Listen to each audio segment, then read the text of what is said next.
Kamusta mga boss? Welcome sa aking munting channel na kung saan may kantahan na may kwentuhan pa, ang Kanta Kwento.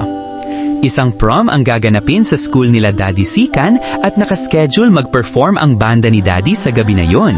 Si Daddy Sikan ay nangangailangan ng bukalista para sa kanilang banda. Agad siyang naghanap at noong panahong iyon, ang nanay ni Ma'am Sheena ay profesor niya. Agad na nabalitaan ng nanay ni Ma'am Sheena na nangangailangan na si Daddy Sikan ng bokalista kaya't nirekomenda niya ang anak nitong si Ma'am Sheena.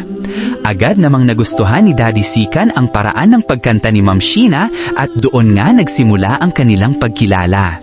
Naging malapit at magaang ang loob nila sa isa't isa hanggang sa nagpatuloy silang magband sa paglipas ng panahon. Umabot ito sa punto na naging magkasintahan sila.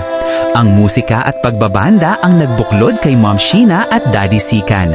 Masaya ang kanilang pagsasama hanggang sa magkasal sila at noong 2008 isinilang ang kanilang panganay na babae na si Naces.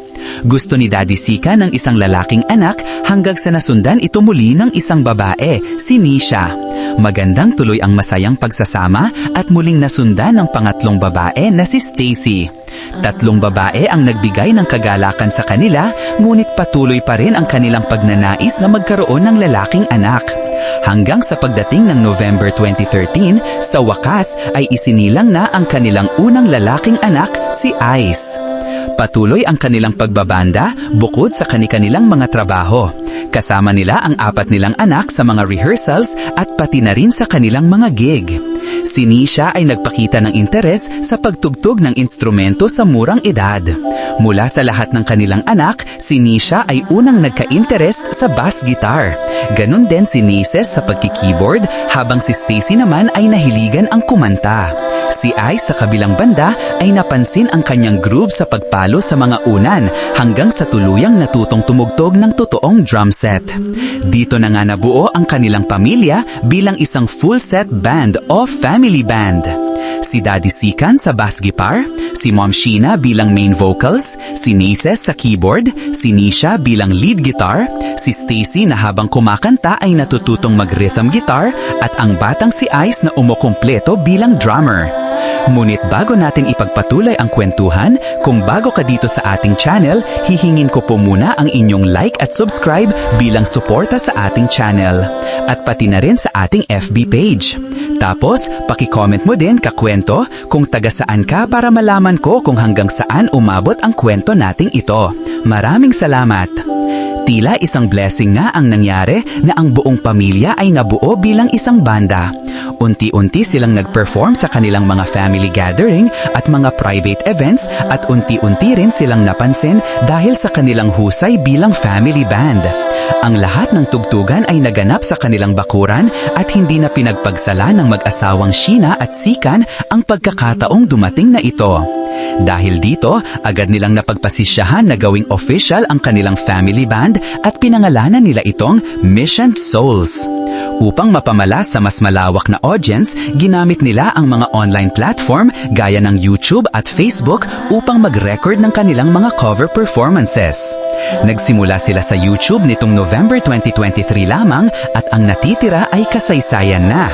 Ngayong November 2025, meron na silang 249,000 subscribers sa loob lamang ng 2 taon. Iba't ibang performances na ang kanilang naganapan, kabilang ang pagiging front act sa concert ng Steelheart dito sa Pinas at mga live interview mula sa mga foreign vloggers. Hindi mabilang ang mga foreign vloggers na humanga sa kanilang galing. At ngayong ng November 28 at 29 mula Cebu, umabot na sila dito sa Luzon upang ipamangas ang kanilang talento. Abangan nyo nga mga kakwento, bilang isang Caviteño, dadayo sila sa Bacoor, Cavite para sa isang concert. 1,000 pesos para sa VIP ticket, 500 pesos naman sa general admission. Sa wakas, mapapanood at mapapakinggan ko sila ng live at mag-live nga ako habang nandyan para masaksihan ng iba nading kakwento na di makakapunta. Excited na nga ako mga kakwento. Last year ko pa nga itong pinanalangin na sana makadayo sila dito sa Luzon, mga Metro Manila o dito sa Cavite. Kaya't abangan nyo ang aming live para makabalita kayo sa mga live events during the concert.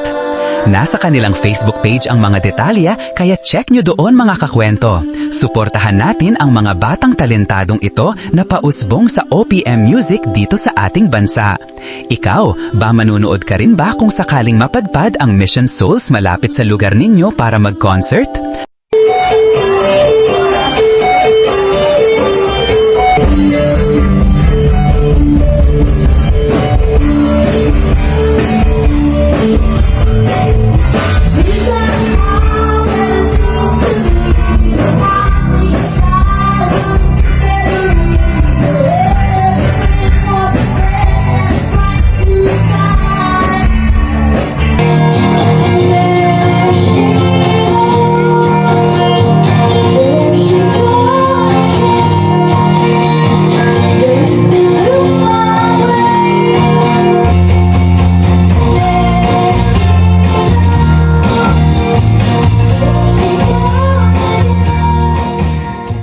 Tara mga kakwento, ituloy natin ang kwentuhan sa comment section.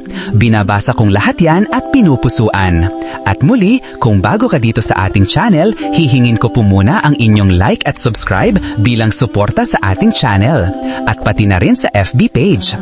Tapos, paki-comment mo din kakwento kung taga saan ka para malaman ko kung hanggang saan umabot ang kwento nating ito. Maraming salamat! At sana mga kakwento ay mag-join kayo sa ating membership. Ito'y 25 pesos lamang upang ma-access nyo ang ating mga special emoji para sa comment section at mga early access sa ating mga content at marami pang iba. Salamat na agad mga kakwento. Salamat sa pagsama sa akin hanggang dito sa dulo ng ating kwento. Muli, ito ang Kanta Kwento na nagsasabing, mabuhay ang talentong Pilipino.